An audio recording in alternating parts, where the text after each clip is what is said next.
Bismillahirrahmanirrahim. Assalamualaikum warahmatullahi wabarakatuh. Perkenalkan, nama saya Ruston Kusnadi. Kali ini saya akan mempresentasikan mata kuliah ekonomi dan pengembangan wilayah.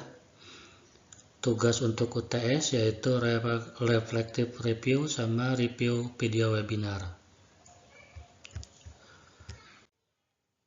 Untuk reflective review topik mata kuliah sebelum UTS yaitu yang pertama teori ekonomi wilayah, yang kedua perencanaan wilayah, yang ketiga kebijakan publik. Teori ekonomi wilayah yaitu memahami bagaimana teori-teori ekonomi dapat diterapkan untuk menganalisis perkembangan wilayah. Perencanaan wilayah yaitu pentingnya perencanaan yang baik dalam pengembangan infrastruktur dan sumber daya. Yang kedua, untuk mengetahui bagaimana proyek pengembangan dapat mempengaruhi masyarakat dan lingkungan sekitar. Untuk keseluruhan pertemuan mata kuliah sampai sebelum UTS, yaitu proses pembelajaran dalam mata kuliah ini sangat menarik dan menantang. Diskusi kelompok, tugas-tugas yang diberikan membantu saya untuk lebih memahami konsep-konsep yang diajarkan. Saya merasa lebih siap untuk menghadapi tantangan di dunia nyata terkait perkembangan wilayah. Tugas yang kedua yaitu review video webinar. Saya mengambil judul webinar yang ketiga yaitu peran wilayah pusat pertumbuhan industri atau WPPI dalam akselerasi pengembangan regional. Ada 3 nama pemateri. Yang pertama yaitu Ignatius Warsito dengan judul Arahan Pengembangan WPPI dalam Wilayah Industri. Yang kedua yaitu Insinyur Dwi Haryawan MA dengan judul Kawasan Strategis Nasional sebagai bentuk pengembangan wilayah industri. Yang ketiga yaitu Insinyur Firman H. Napitupulu MURP dengan judul Kebijakan Pengembangan Infrastruktur Pendukung Sektor. Untuk ruang lingkup perwilayahan industri, wilayah pusat pertumbuhan industri yaitu wilayah yang dirancang dengan pola berbasis pengembangan industri dan pemberdayagunaan potensi sumber daya wilayah melalui penguatan infrastruktur industri dan konektivitas yang memiliki keterkaitan ekonomi kuat dengan wilayah yang sekitar. Yang kedua yaitu kawasan peruntukan industri atau KPI, bentangan lahan yang diperuntukkan bagi kegiatan industri berdasarkan rencana tata ruang wilayah diterapkan sesuai dengan ketentuan peraturan perundang-undangan. Yang ketiga yaitu kawasan industri atau KI, yaitu kawasan tempat perpusatan kegiatan industri yang dilengkapi dengan sarana dan prasarana penunjang yang berkembang dan dikelola oleh perusahaan kawasan industri. Yang keempat yaitu sentra industri kecil dan industri menengah atau SIKIM, yaitu kelompok industri kecil dan menengah yang berada pada suatu lokasi tempat tertentu yang menghasilkan produk sejenis menggunakan bahan baku sejenis dan atau mengerjakan proses produksi yang sama. Wilayah pusat pertumbuhan industri. Setiap WPPI menjadi lokus pengembangan industri prioritas yang disesuaikan dengan ketersediaan sumber daya alam serta infrastruktur konektivitas. Ada 3 lokus yang terpusat di Indonesia yaitu yang pertama Sulawesi, Maluku, Papua yang meliputi industri petrokimia, industri pengolahan logam, dan industri hilirisasi argo. Yang kedua yaitu di Sumatera dengan Kalimantan, industri pengolahan logam, industri hilirisasi agro, industri elektronika, industri galangan kapal. Yang ketiga yaitu di Pulau Jawa, industri otomotif, industri elektronika, industri tekstil, dan hasil tekstil. Yang selanjutnya yaitu penerapan WPPI. Kriteria penerapan WPPI ada 5 item.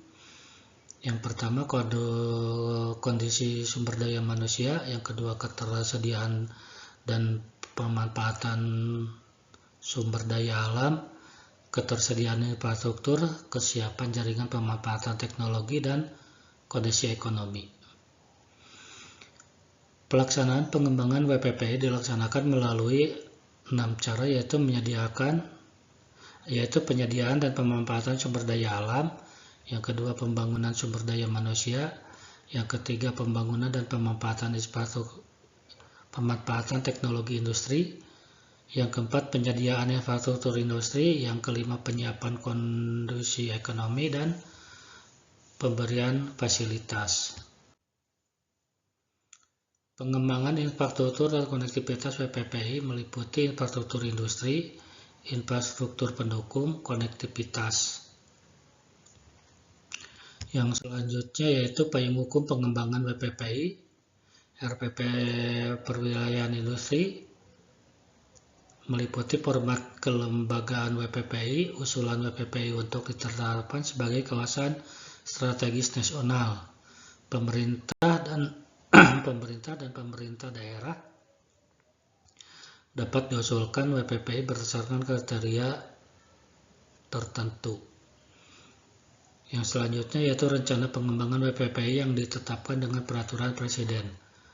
Yang selanjutnya pemberian fiskal dan non-fiskal serta pemantauan dan evaluasi pengembangan WPPI. Judul yang kedua dari pemateri yang kedua yaitu kawasan strategis nasional sebagai bentuk pengembangan wilayah industri, yang disampaikan oleh Insinyur Dwi Haryawan SMA. Beliau sebagai Direktur Perencanaan Tata Ruang Nasional. Kerangka presentasi yang pertama, tantangan investasi dan permasalahan pengembangan kawasan industri terkait tata ruang. Yang kedua yaitu kawasan strategis nasional sebagai bentuk pengembangan wilayah industri. Yang ketiga adalah kesimpulan. Yang selanjutnya yaitu isu pengembangan kawasan industri, meliputi 2 diantaranya penetapan terpadu dan tidak terpadu. Yang pertama adalah pengembangan kegiatan industri sesuai dengan rencana tata ruang dan penetapan kawasan industri. Salah satu cirinya yaitu adanya dukungan untuk infrastruktur, sarana prasarana pendukung, kawasan pemukiman, karyawan, IPAL secara terpadu. Yang kedua yaitu pengembangan kegiatan industri di luar kawasan industri yang sudah ditetapkan. Cirinya yaitu ketersediaan infrastruktur, sarana prasarana pendukung, kawasan pemukiman karyawan, IPAL yang terpadu. Kawasan strategis nasional sebagai bentuk pengembangan industri wilayah. Fungsi rencana tata ruang bagi pengembang wilayah industri yaitu industri sebagai engine of growth bagi pengembangan wilayah di sekitarnya, berdampak kepada kebutuhan lahan untuk kawasan industri, termasuk pabrik, pergudangan, IPAL, dan lain-lain. Yang kedua, kebutuhan lahan untuk kawasan pendukung, yaitu pemukiman, karyawan, fasilitas umum, dan lain-lain. Selanjutnya yaitu kebutuhan ruang untuk sarana dan prasarana pendukung industri. Yang keempat yaitu kebutuhan infrastruktur, di mana hasil di atas merupakan fungsi sarana tata ruang bagi pengembangan wilayah industri, meliputi 1 sebagai acuan dalam penyusunan rencana penggunaan jangka panjang dan menengah. Yang kedua sebagai acuan dalam pemanfaatan ruang pengembangan wilayah dan mewujudkan keseimbangan pembangunan dalam wilayah. Yang ketiga yaitu sebagai dasar pengendalian pemanfaatan ruang dalam penataan pengembangan wilayah meliputi indikasi arahan peraturan zonasi, arahan perizinan, arahan insentif dan disentif, serta arahan saksi. Yang keempat yaitu memberikan kepastian hukum untuk kegiatan investasi dalam wilayah oleh pemerintah, masyarakat, maupun swasta. Kesimpulannya yaitu satu, sektor industri merupakan engine of growth dan memiliki dampak pembangunan yang besar bagi pengembangan wilayah. Diperuntukkan sinkronisasi perencanaan sektor perindustrian dan tata ruang yang diperlukan peran aktif pelaku industri dalam perencanaan tata ruang untuk mengatasi gap yang disignifikan antara perencanaan dan pemanfaatan ruang. Yang ketiga yaitu rencana tata ruang kawasan strategis nasional dapat menjadi payung hukum bagi perencanaan dan perizinan kegiatan industri. Yang keempat yaitu perlunya penegasan jenis industri pada setiap peruntukan industri sehingga alokasi ruang pada rencana tata ruang menjadi tepat.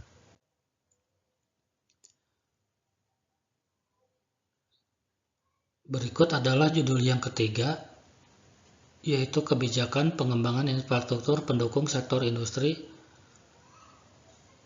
Sebagai narasumber yaitu Insinyur Firman Hatorangan Napitupulu MURP. Beliau sebagai Kepala Pusat Pengembangan Infrastruktur Wilayah Indonesia, Wilayah Nasional. Latar belakang pelaksanaan pemanfaatan ruang terbagi tiga, yaitu penyusunan dan sinkronisasi program dan program pemanfaatan ruang serta pelaksanaan program. Penyusunan rencana dan program infrastruktur wilayah, kebijakan strategis di lintas sektoral, mengatasnama pengarusutamaan gender, ada kebijakan dan strategi. Program pemulihan ekonomi nasional yang mendukung pengembangan kawasan industri. Ringkasan pelaksanaan program PEN di dukungan terhadap kawasan industri, ada pembangunan sumber air baku, bendungan, pengaman pantai, drainase utama, jaringan jalan, clearing and gabbing, interaction toll, IPAL dan perpipaan, instalasi pengolahan air, pengolahan persampahan, dan rumah susun pekerja. Rincian pelaksanaan program PEN ada di 3 lokasi, yaitu pembangunan sumber air baku di Kabupaten Batang, Kabupaten Subang, dan Kabupaten Ngawi. Untuk bendungan ada di Kabupaten Batang, Bendungan Kedung Langgar. Pengamanan pantai ada di Batang, pembangunan drainase ada di Kabupaten Batang, Subang, dan Ngawi.